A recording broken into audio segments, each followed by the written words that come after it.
जब हनुमान से हारे शनिदेव, तो किस प्रकार हनुमान जी से शनि महाराज हार गए थे, इस वीडियो के द्वारा आप समझेंगे। जैसे शनि के नाम से ही हर व्यक्ति डरने लगता है। शनि की दशा एक बार शुरू हो जाए तो 7.5 साल बाद ही पीछा छोड़ती है। लेकिन हनुमान भक्तों को शनि से डरने की तनिक भी जरूरत नहीं। शनि ने हनुमान को भी डराना चाहा, लेकिन मुंह की खानी पड़ी। आइए जानते हैं कैसे। प्रिय दर्शकों, यदि चैनल को सब्सक्राइब नहीं किए हैं तो कृपया वीडियो को लाइक कर चैनल को सब्सक्राइब जरूर कर लें। तो आइए जानते हैं किस प्रकार शनि महाराज हनुमान जी से हार गए थे। महान पराक्रमी हनुमान अमर हैं। पवन पुत्र हनुमान रघुकुल के कुमारों के कहने से प्रतिदिन अपनी आत्मकथा का कोई भाग सुनाया करते थे। उन्होंने कहा कि मैं एक बार संध्या समय अपने आराध्य श्री राम का स्मरण करने लगा तो उसी समय ग्रहों में पाप ग्रह मंद गति सूर्य पुत्र शनिदेव पधारे। वह अत्यंत कृष्ण वर्ण के भीषणाकार थे। वह अपना सिर प्रायः झुकाए रखते हैं। जिस पर अपनी दृष्टि डालते हैं वह अवश्य नष्ट हो जाता है। शनिदेव हनुमान के बाहुबल और पराक्रम को नहीं जानते थे। हनुमान ने उन्हें लंका में दशग्रीव के बंधन से मुक्त किया था। वह हनुमान जी से विनयपूर्वक किंतु कर्कश स्वर में बोले, हनुमान जी, मैं आपको सावधान करने आया हूँ। त्रेता की बात दूसरी थी, अब कलयुग प्रारंभ हो गया है। भगवान वासुदेव ने जिस क्षण अपनी अवतार लीला का समापन किया उसी क्षण से पृथ्वी पर कली का प्रभुत्व हो गया। यह कलयुग है। इस युग में आपका शरीर दुर्बल और मेरा बहुत बलिष्ठ हो गया है।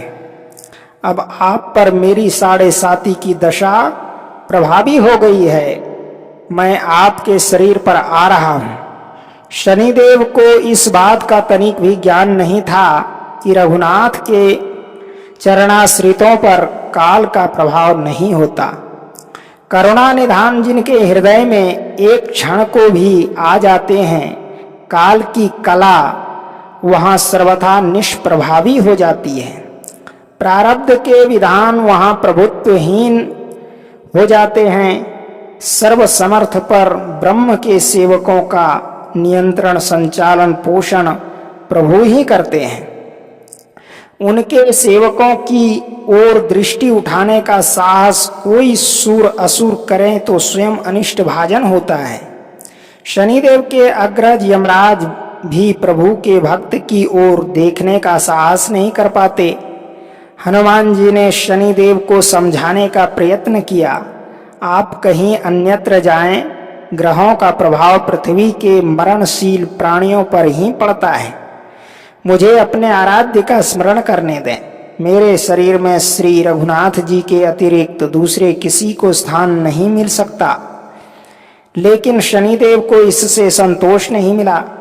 वह बोले, मैं सृष्टिकर्ता के विधान से विवश हूँ। आप पृथ्वी पर रहते हैं, अतः आप मेरे प्रभुत्व क्षेत्र से बाहर नहीं हैं। पूरे 22.5 वर्ष व्यतीत होने पर 7.5 वर्ष के अंतर से 2.5 वर्ष के लिए मेरा प्रभाव प्राणी पर पड़ता है, किंतु यह गौण प्रभाव है। आप पर मेरी 7.5 आज इसी समय से प्रभावी हो रही हो। मैं आपके शरीर पर आ रहा हूँ, इसे आप टाल नहीं सकते। फिर हनुमान जी कहते हैं, जब आपको आना ही है तो आइए। अच्छा होता कि आप मुझ वृद्ध को छोड़ ही देते। फिर शनिदेव कहते हैं, कलयुग में पृथ्वी पर देवता या उपदेवता किसी को नहीं रहना चाहिए। सबको अपना आवास सूक्ष्म लोकों में रखना चाहिए। जो पृथ्वी पर रहेगा वह कलयुग के प्रभाव में रहेगा और उसे मेरी पीड़ा भोगनी पड़ेगी। और ग्रहों में मुझे अपने अग्रज यम का कार्य मिला है। मैं मुख्य मारक ग्रह हूँ और मृत्यु के सबसे निकट वृद्ध होते हैं, अतः मैं वृद्धों को कैसे छोड़ सकता हूँ।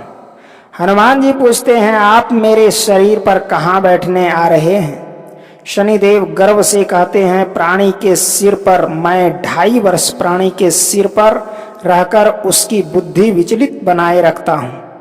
मध्य के 2.5 वर्ष उसके उदर में स्थित रहकर उसके शरीर को अस्वस्थ बनाता हूँ।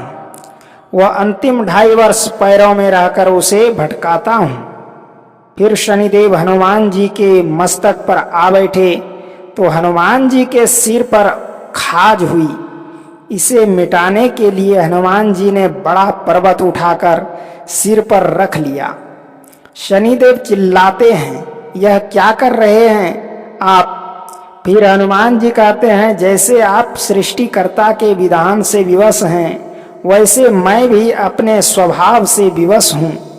मेरे मस्तक पर खाज मिटाने की यही उपचार पद्धति है और आप अपना कार्य करें और मैं अपना कार्य। ऐसा कहते ही हनुमान जी ने दूसरा पर्वत उठाकर सिर पर रख लिया।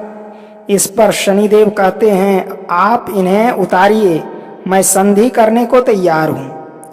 उनके इतना कहते ही हनुमान जी ने तीसरा पर्वत उठाकर सिर पर रख लिया तो शनिदेव चिल्लाकर कहते हैं, मैं अब आपके समीप नहीं आऊँगा। फिर भी हनुमान जी नहीं माने और चौथा पर्वत उठाकर सिर पर रख लिया। शनिदेव फिर चिल्लाते हैं, पवन कुमार त्राहि माम, रामदूत आंजनेयाय नमः।